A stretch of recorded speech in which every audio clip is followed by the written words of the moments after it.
प्रेक्षकांनो, तुम्हा सगळ्यांना विजयादशमीच्या खूप खूप शुभेच्छा. प्रेक्षकांनो, आता ठरलं तर मग या मालिकेमध्ये एक इंटरेस्टिंग ट्विस्ट येणार आहे. कारण एका दिवसाची मुदत मागून घेतली अर्जुनने कोर्टामध्ये, पण आता अर्जुन एका दिवसामध्ये असा काय चमत्कार करेल ज्यामुळे या म्हणजे सायलीचा आश्रम पडण्यापासून वाचेल. आता बघत राहूया. ठरलं तर मग आजच्या 12 ऑक्टोबरच्या भागात आपण बघतोय सायली म्हणत असते अर्जुनला, सर अहो माझं घर पडतंय आणि मधुभाऊंना हे चुकीच्या पद्धतीने कळलं तर त्यांना आपणच हे सांगायला हवं ना, त्यांना खूप त्रास होईल हो. तर आता अर्जुन म्हणतो, त्रास तर तुम्हाला पण झाला ना मिसेस सायली, तुम्ही तर चक्कर येऊन पडलात. पण तुम्ही काळजी करू नका, आपण मधुभाऊंना कोर्टामध्ये सगळं काही व्यवस्थित एक्सप्लेन करू. जेलमध्ये त्यांना आश्रमाबद्दल कोण सांगणार आहे, नका एवढं काळजी करू, रिलॅक्स. तुमच्या भावना मला कळतात मिसेस सायली. अहो ज्या घरात तुम्ही लहानाच्या मोठ्या झालात त्या घरामध्ये तुमच्या भावना आहेतच ना, मला कळतायत त्या. आणि मी तुम्हाला वचन देतो, मी त्या आश्रमावरचा स्टे हटवू देणार नाही.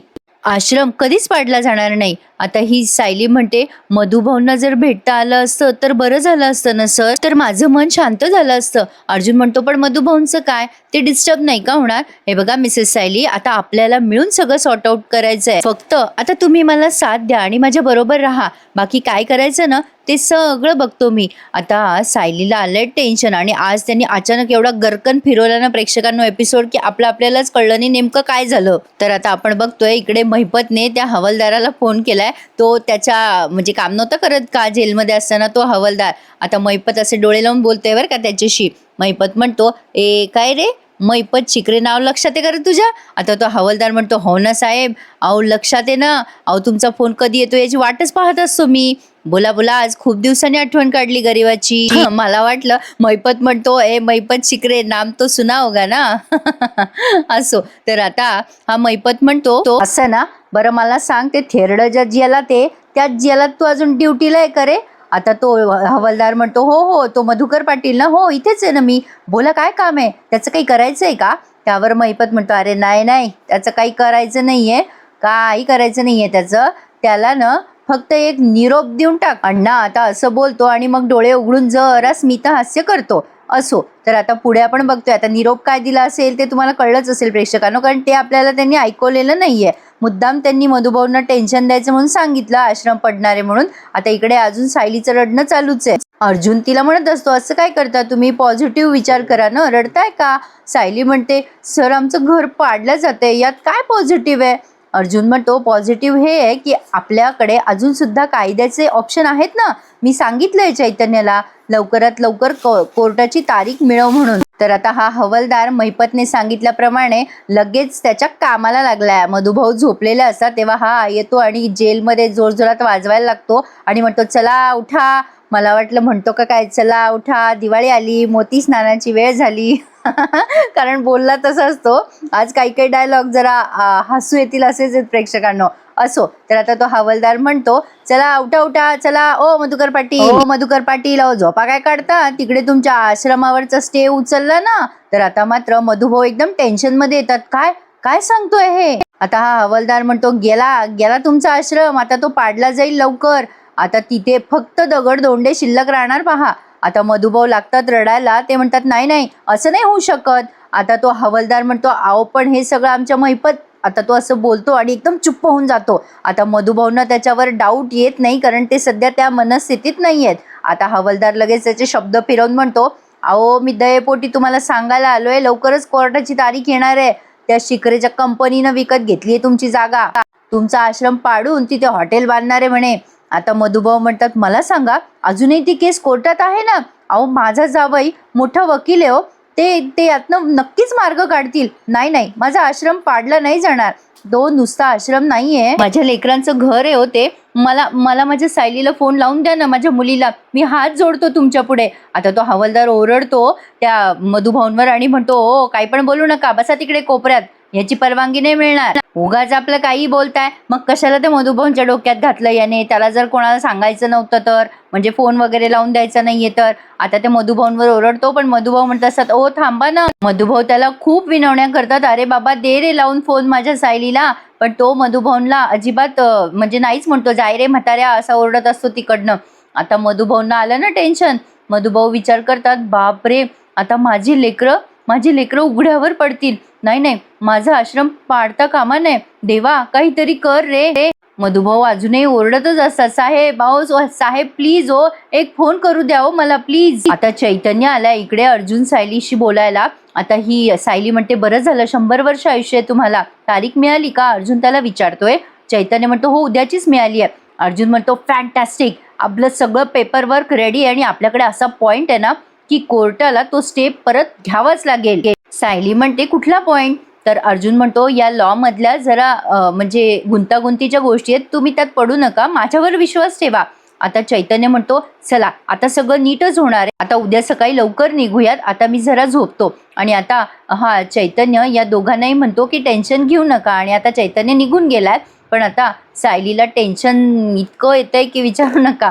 आता अर्जुन म्हणतो, हे बघा, कायद्यापेक्षा काहीही मोठं नसतं मिसेस सायली, उद्या कायदा आपल्या बाजूनेच असणार, तुम्ही नका एवढं काळजी करू, तुम्ही शांत व्हा. आता सायलीची सुद्धा तगमग चालू आहे. मधुभाऊंशी एकदा बोलता आलं असतं तर खरंच मन माझं शांत झालं असतं हो सर. बरं मधुभाऊ नाही तर निदान आपण? अर्जुन म्हणतो, काय निदान काय? तर आता सायली म्हणते, आपण मंदिरात तरी जाऊन यायचं का? देवासमोर हात जोडले ना तर मला खरंच शांत वाटेल. मी एकटी जाऊन येऊ का देवळात? अर्जुन म्हणतो, आत्ता या वेळेला देवळात? सायली म्हणते, हो जाऊयात ना. मग आता अर्जुन म्हणतो, बरं चला मी पण येतोय तुमच्यासोबत. मग आता सायली आणि अर्जुन एवढ्या रात्री देवीला प्रार्थना करायला गेले आहेत देवळामध्ये. तर आता बघूयात काय काय घडतंय. तर आता प्रेक्षकांनो त्यांनी सगळं इतकं फास्ट दाखवलंय ना की विचारूच नका. आता इकडे हा नागराज आरडाओरडा करत येतो, प्रिया प्रिया प्रिया बोल, कुठे पार्टी करणार आहेस आज, बोल लवकर, ऑप्शन देऊ का तुला? अगं तुला पनवेलमधला एखादा मस्त हॉटेलमध्ये जायचं का, पुण्याला जायचं का, मुंबईमध्ये जाऊन डीजे पार्टी करायची का, बोल तू फक्त बोल. आता प्रिया म्हणते, तुम्ही हे सेलिब्रेशन का करताय कळेल का मला? आता हा नागराज म्हणतो, अगं तुम्ही नाही, आपण सेलिब्रेट करणार आहोत हे सगळं. म्हणजे तू सेलिब्रेट करायचंय कारण जी गोष्ट घडली ना ती तुझ्या रिलेटेड आहे. अगं मैपतनं जबरदस्त सेटिंग केलंय, आश्रमातल्या जागेचा स्टे उठवायचा आहे. अगं त्या जजलाच हाताशी धरलंय त्याने. आणि आता पुढच्या काही दिवसात तुमचा तो आश्रम आहे ना तो जमीनदोस्त होऊन जाईल. आता प्रिया उड्याच मारायला लागते आणि म्हणते, काय सांगताय काय, सॉलिड न्यूज दिली हो तुम्ही. नाही म्हणजे त्या विलासचा खून झाला त्या दिवसाचा एखादा पुरावा तिथे राहिला असेल ना तो सुद्धा नष्ट होऊन जाईल. अहो कधी कधी ना मला स्वप्न पडतं की त्या साक्षीने खून केला विलासचा आणि मी तिथे बघत उभी आहे, हे सगळं अर्जुनला दिसतंय, म्हणजे असं मला स्वप्न पडत असतो नेहमी. आता असं त्या अर्जुनच्या हातात CCTV फुटेज लागलंय असं ह्या सगळ्या प्रकरणाचं असं मला नेहमी दिसतो.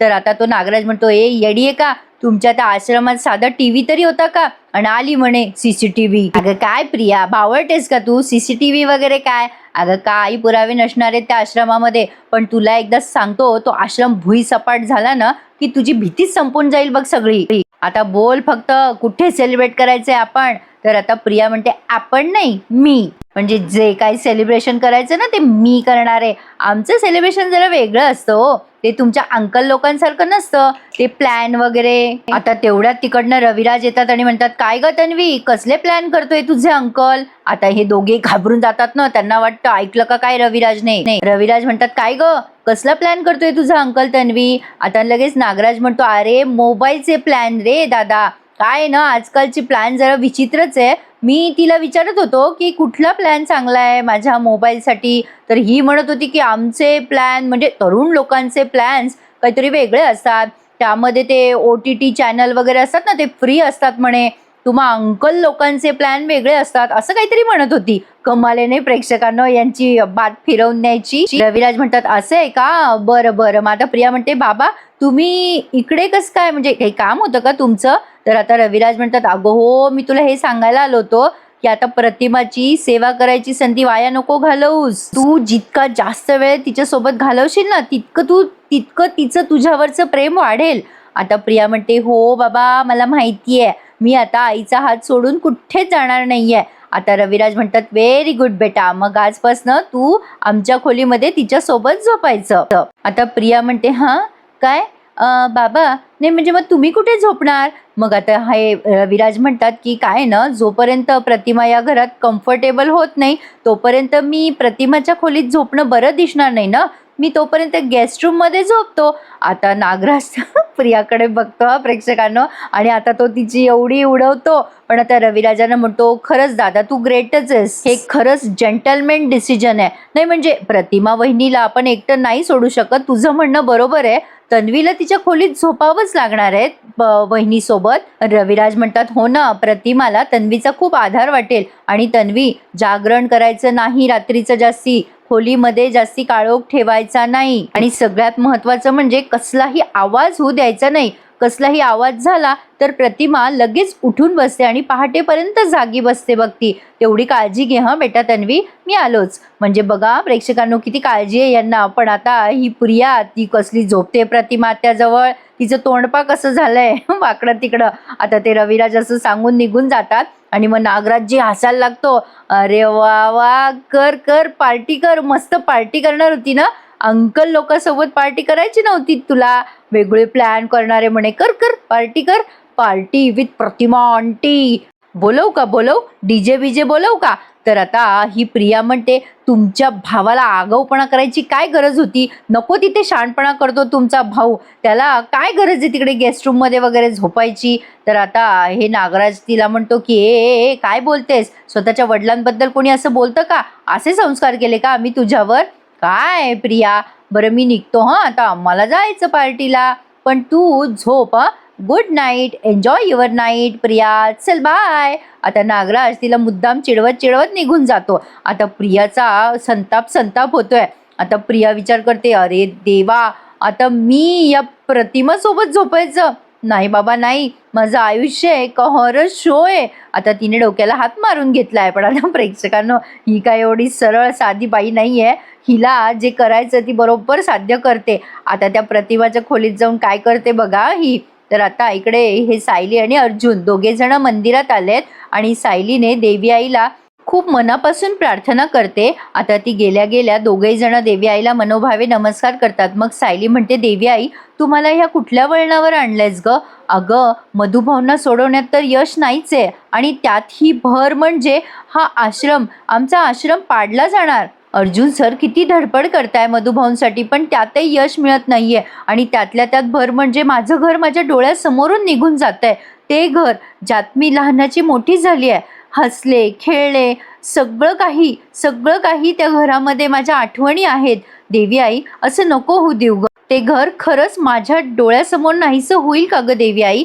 तर आता सायली म्हणते, नाही, माझा तुझ्यावर पूर्ण विश्वास आहे देवी आई, तू असं कधीच होऊ देणार. देवी आई, माझा तुझ्यावर आणि अर्जुन सरांवरती पूर्ण विश्वास आहे, आणि मला खात्री आहे अर्जुन सर आणि तुम्ही दोघेही माझं घर नक्की परत मिळवून देणार. इतरांसाठी जरी तो आश्रम असला ना, तरी माझ्यासाठी ते एक मंदिरच आहे ग देवी आई, जिथे निराधारांची हाक ऐकली जाते, जिथे माया ममता मिळते, आधार मिळतो. आणि माझ्या अशा मंदिराला तू काहीही होऊ देणार नाहीस. अर्जुन सायलीकडेच बघतोय. आता सायली म्हणते, त्या घराच्या एकाही विटेला धक्का लागला ना, तर मी मधुभाऊंसमोर कुठल्या तोंडाने जाऊ देवी आई, आणि मग आम्ही जे काही प्रयत्न करतोय ते सगळे प्रयत्न वाया जातील. देवी आई, आम्ही कॉन्ट्रॅक्ट मॅरेज ह्यासाठीच तर केलं होतं. आता सायलीला ते कॉन्ट्रॅक्ट मॅरेज आत्ता आठवलं बरं का प्रेक्षकांनो. सायलीला आता तो दिवस आठवतो आणि तो सीन त्यांनी दाखवलाय. अर्जुन आणि सायली एकमेकांसोबत ते कॉन्ट्रॅक्ट करतायत लग्नाचं म्हणून. तर आता सायली म्हणते, देवी आई मग आमच्या कॉन्ट्रॅक्टचा तरी काय उपयोग झाला ग.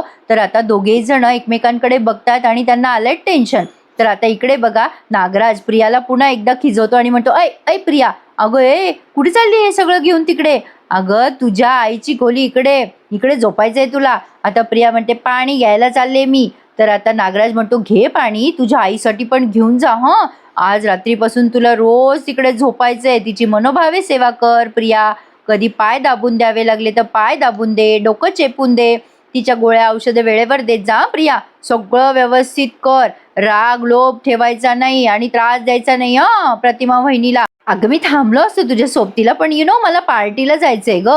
म्हणजे पार्टीवरून येताना तुझ्यासाठी काही घेऊन येऊ का, नाही डेझर्ट वगैरे काही आणायचंय का तुझ्यासाठी.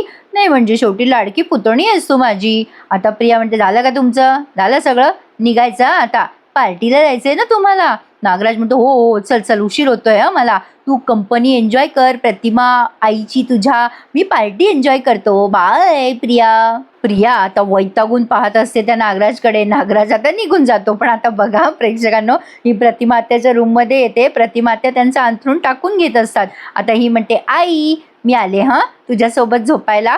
आता प्रिया तिथे तिचं अंथरूण वगैरे ठेवते वर त्या पलंगावर. आता प्रतिमा आत्याला म्हणते आई गुड नाईट शांत झोप. मग आता या प्रतिमा आत्या काही तिला भाव देत नाही. त्या त्यांच्या अंथरूण पांघरून घेतात आणि झोपी जातात. प्रिया आता तन तन करत असते, कारण तिला प्रतिमा आत्यासोबत झोपायचं नाहीये. एवढा त्याग कोण करेल, अवघड आहे बाबा. आता प्रिया म्हणते अरे देवा, रोज मला आता या अर्ध्या मेंदूच्या बाईसोबत झोपायचंय. देवा मी काय वाढून घेतलंय. आता ना मला असं काहीतरी करावं लागणार की प्रतिमा स्वतःच मला सांगेल की तू तुझ्या खोलीत जाऊन झोप, म्हणजे मग हा किल्लेदार काहीच करू शकणार नाहीये. बरं प्रेक्षकांनो, तुम्हाला काय वाटतं नक्की ही काय करेल? मला तर वाटतं फार फार तर घोरेल. असो तर आता इकडे सायली म्हणत असते बघा ना सर, देवी आई काहीच बोलत नाहीये. मला सायलीचं बोलणं समजलंच नाही. आता देवी आई काही बाहेर येऊन हिच्याशी बोलणार होती का खरं खरं?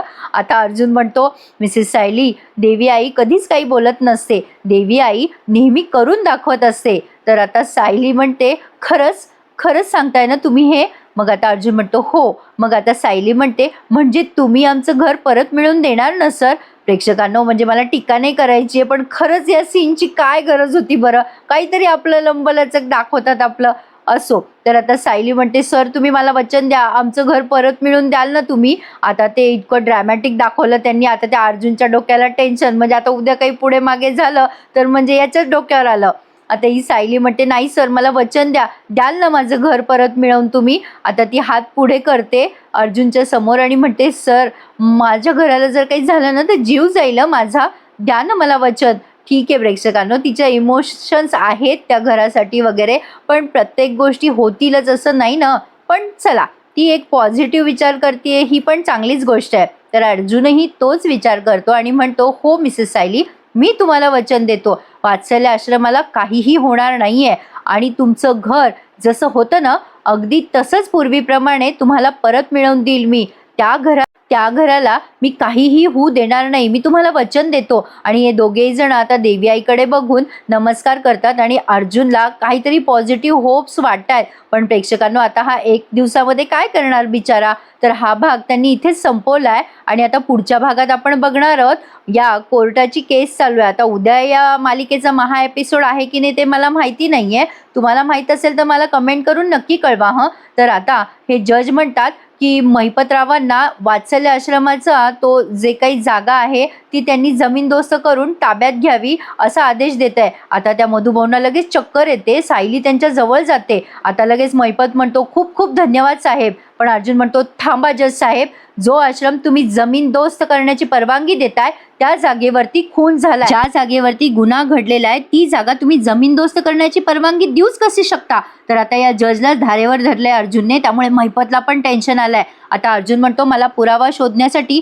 1 दिवस हवा आहे जज साहेब, आणि आता तुम्हाला तो 1 दिवस मला द्यावाच लागेल. हे मी नाही बोलत आहे, पण हे सगळं कायदा बोलतोय. काय वाटतं प्रेक्षकांनो तुम्हाला? 1 दिवसामध्ये अर्जुन असा कुठला पुरावा आणेल ज्यामुळे या महिपतला म्हणजे तो आश्रम जो आहे तो पाडण्यापासून वाचला जाईल? बघूयात पुढे काय काय घडतंय. ठरलं तर मग. तर आज कसा वाटला भाग मला कळवा. आणि हो प्रेक्षकांनो, आज दसरा आहे, चांगलं मुहूर्त आहे, 3.5 मुहूर्तापैकी एक. ज्यांनी माझं चॅनल नसेल सबस्क्राईब केलं त्यांनी प्लीज माझ्या चॅनलला आजच्या दिवशी तरी सबस्क्राईब करा, म्हणजे मला लवकरच सिल्वर बटन मिळेल हो.